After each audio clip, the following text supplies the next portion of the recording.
Sir आपका स्वागत है सीएनबीसी आवाज़ में। मेरा पहला सवाल ये है कि जिस तरीके से नया ग्लोबल वर्ल्ड ट्रेड ऑर्डर बन रहा है, ऐसे में भारत फोर्ज अपनी अपॉर्चुनिटी कैसे देखता है? देखिए, हम भारत फौज को अपॉर्चुनिटीज़ इंडिया में भी है और इंडिया के बाहर भी है।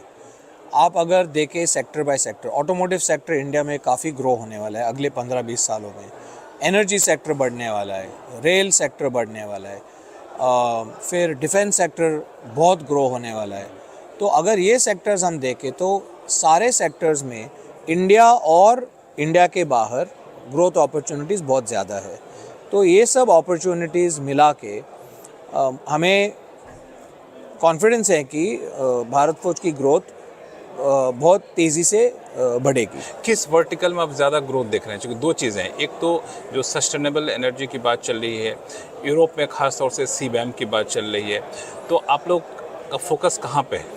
हमारा फोकस देखिए, हम फाउंडेशन बिजनेस में है, तो हमारे जो प्रोडक्ट्स है वो सारे सेक्टर्स में जा सकते हैं। विंड एनर्जी में जा सकते हैं, हाइड्रोजन में जा सकते हैं, न्यूक्लियर एनर्जी में जा सकते हैं, मरीन, ट्रांसपोर्टेशन, डिफेंस, एनर्जी, सारे सेक्टर्स में जा सकते हैं। तो हम क्या कर रहे हैं, we are tracking the growth of each of these sectors और इन सेक्टर्स में हम हमारे प्रोडक्ट्स इंट्रोड्यूस कर रहे हैं। एक चीज़ और है, जिस तरीके से अभी ग्लोबल सिनेरियो बना है, जियोपॉलिटिकल टेंशन है, तो डिफेंस सेक्टर एक बड़ा फोकस में रह रहा है। जी हाँ। और डिफेंस में एक परसेप्शन ये बन रहा है कि अब गवर्नमेंट को पूरी तरह से सरकारी कंपनियों पर डिपेंडेंसी छोड़ के थोड़ा प्राइवेट पार्टिसिपेशन को बढ़ाना है। वो तो ऑलरेडी हो रहा है। हाँ, तो इसमें कितनी बड़ी अपॉर्चुनिटी देख रहे हैं अभी? बहुत बड़ी अपॉर्चुनिटी। देखिए, इंडिया का डिफेंस बजट करीबन $80 बिलियन है।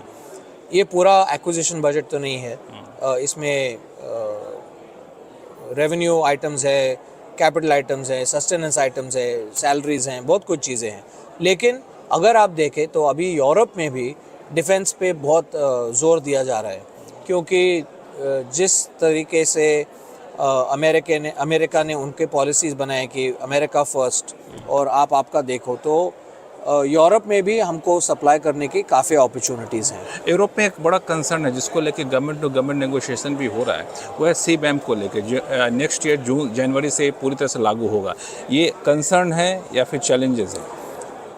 कंसर्न है, चैलेंज है, अपॉर्चुनिटी भी है। अपॉर्चुनिटी भी है। जी हाँ, क्योंकि मेरा मानना है कि रिन्यूएबल एनर्जी यूज़ करके प्रोडक्शन ऑफ आइटम्स में India is one of the lowest cost of renewable energy. So हमें उसका फ़ायदा भी हो सकता है। लेकिन मुझे लगता है ये सीबैम बात करने की चीज़ है। अगर आज आपने सुना मंत्री जी ने भी जो बोला लंच के वक्त कि सीबैम का सबसे बड़ा नेगेटिव इफ़ेक्ट इन देशों पे होगा, क्योंकि इनके कॉस्ट बहुत बढ़ेंगे। आपको भी सुना मैंने, आपने भी कहा कि सीबैम की चर्चा हर कोई करता है, कोई पे नहीं करना चाहता। कोई पे नहीं करना चाहता है, बराबर है। अभी हाल में मार्च में गवर्नमेंट ने एक बड़ा ऑर्डर दिया डिफेंस सेक्टर को लेके, गन को लेके, जिसमें भारत फौज ने टाटा के साथ मिलकर उसमें बड़ा करीब 60% ज़्यादा हिस्सेदारी ली। ऐसे कोई अपकमिंग ऑर्डर है जिसको आप लोग? मैं उसके बारे में बात नहीं कर सकता, लेकिन काफ़ी हमारे नए प्लेटफॉर्म्स हैं जो हम डेवलप कर रहे हैं, और हमारा रनवे ऑफ प्रोडक्ट्स काफ़ी बड़ा है, और डिफेंस बिजनेस हमारे लिए बहुत इम्पॉर्टेंट बिजनेस है और ये ग्रो होते रहेगा।